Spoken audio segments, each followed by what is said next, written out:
नमस्कार दोस्तों, 14 अगस्त के मॉर्निंग अपडेट में आपका स्वागत है। बुधवार का दिन और हफ्ते का तीसरा ट्रेडिंग सेशन। शुरुआत करते हैं कल के बाजार से। अगर कल का बाजार देखें तो हम कल तीनों ही इंडेक्स जो थे मामूली सी गिरावट के साथ बंद हुए थे। मार्केट जो थे वो परसों के क्लोजिंग पॉइंट से थोड़ा ऊपर ओपन हुए थे। उसके बाद जो जितने भी निफ्टी 50 स्टॉक्स थे उनमें हैवी बाइंग दिखाई दी गई और तकरीबन 10 बजे के आसपास लोवेस्ट पॉइंट था। निफ्टी ने अपना हाईएस्ट 11:20 पे टच किया, फिर उसके बाद 2:47 के बाद निफ्टी में गिरावट हुई और तकरीबन ये रेड में ही क्लोज हुआ है। रियलिटी स्टॉक सबसे ज्यादा बड़े हैं, मीडिया स्टॉक में सबसे ज्यादा गिरावट देखने को मिली। ग्लोबल मार्केट में यूएस और यूरोपियन मार्केट बड़े थे और एशियन मार्केट में मिक्स ट्रेंड दिखाई दिए थे। लेकिन अगर हम करंट में ग्लोबल मार्केट की बात करें तो अभी यूएस मार्केट में ट्रेंड न्यूट्रल है और यूरोपियन मार्केट में बुलिश टू बियरिश ट्रेंड है, मिक्स ट्रेंड ही है एक तरह से। अभी पॉजिटिव में ही चल रहे हैं यूएस के सारे ही इंडेक्स एक्सेप्ट डाउ जोन्स में मामूली सी गिरावट है और यूरोपियन मार्केट भी पॉजिटिव में है। एशियन मार्केट की बात करें लगभग यहाँ पे ट्रेंड बियरिश ही है। अभी सारे ही मार्केट जितने भी इंडेक्स हैं वो सारे पॉजिटिव में चल रहे हैं। निक्केई तकरीबन 380 पॉइंट की बढ़त के साथ ट्रेड कर रहा है और ताइवान में 250 पॉइंट के आसपास की बढ़त देखी गई है। वहीं अगर हम खबरों की बात करें तो इंडिया में महंगाई दर जो है, रिटेल इन्फ्लेशन, वो तकरीबन 3.3.5% के आसपास गिर गई है। महंगाई की दर देखें तो पहले पिछले साल 5% थी, पिछले साल जून में, लेकिन तब से घटी है।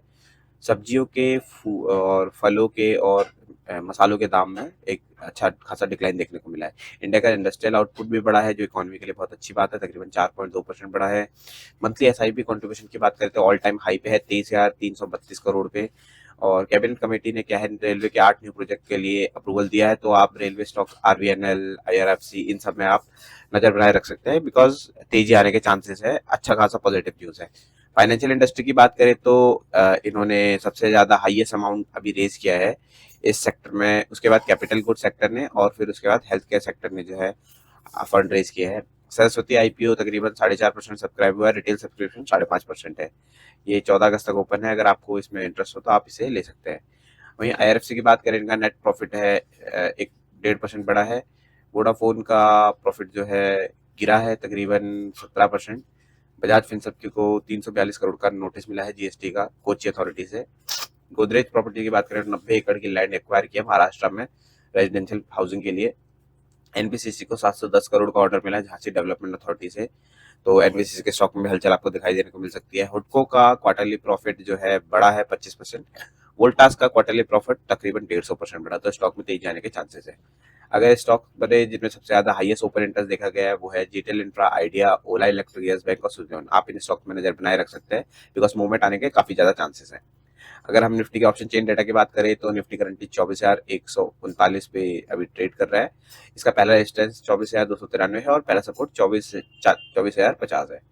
अगर निफ्टी का देखें तो ये बियर नोट पे ही क्लोज हुआ था और अभी जो आपको अलर्ट होना है वो 24,067 के लेवल पे होना है और 24,000 से नीचे आपको सेलिंग देखने को मिल सकती है। इंटरडे रेजिस्टेंस की बात करें 24,272 है पहला, उसके बाद 24,382, फिर 24,372। वहीं अगर हम सपोर्ट की बात करें तो 24,005 और 23,895 और 23,906 के लेवल पे है। बैंक निफ्टी का ऑप्शन चेन के डेटा की बात करें तो ये भी एक बेयर नोट के साथ तकरीबन 49,831 पे क्लोज हुआ था। इसका भी करंट रेजिस्टेंस है 50,332 पहला, और पहला सपोर्ट है 49,558। वहीं अगर हम स्टॉक देखें जिनमें सबसे ज्यादा बढ़त देखी गई थी वो थे Titan, Apollo hospital, doctor Reddy lab, Tata consumer, Nestle India. Stock जिनमें सबसे ज्यादा गिरावट देखी गई थी वो थे BPCL, HDFC bank, Shriram finance, HDFC life insurance और बजाज फाइनेंस।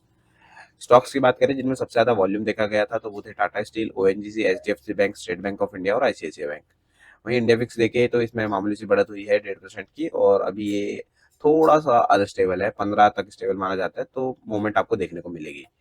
एफआईआई की बात करें तो इन्होंने पिछले 2 सेशन में सेलिंग की है और डीआईआई जो है तब से बाइंग कर रहे हैं, बट नेट नेट देखें तो आप नेगेटिव में ही है, तो मार्केट में लिक्विडिटी का क्रंच रहेगा।